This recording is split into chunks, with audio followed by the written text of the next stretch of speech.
Kahitosis. Welcome to the Philippines, where beauty isn't just in our landscapes, but in the hearts of our people. Here, every guest is cherished like family, and our smiles reflect the warmth of home. Imagine exploring the mystical Hinatuan Enchanted River, or feel the joy of vibrant festivals like Ati-Atihan and Sinulog, where every dance and song tells a story. Or savor the creamy, bold, spicy flavors of laing from Bicol, a dish full of tradition in every bite. We're so excited to share our homeland's treasures with you, and can't wait for you to experience the magic that makes Filipinos special.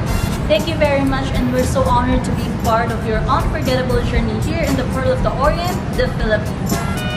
Hi! Ako po si Mika Hitosis. Maligayang pagdating sa Pilipinas, kung saan ang ganda ay hindi lang sa tanawin, kundi pati sa puso ng mga tao. Dito, ang bawat bisita ay tinuturing naming pamilya, at ang aming mga ngiti ay sumisimbolo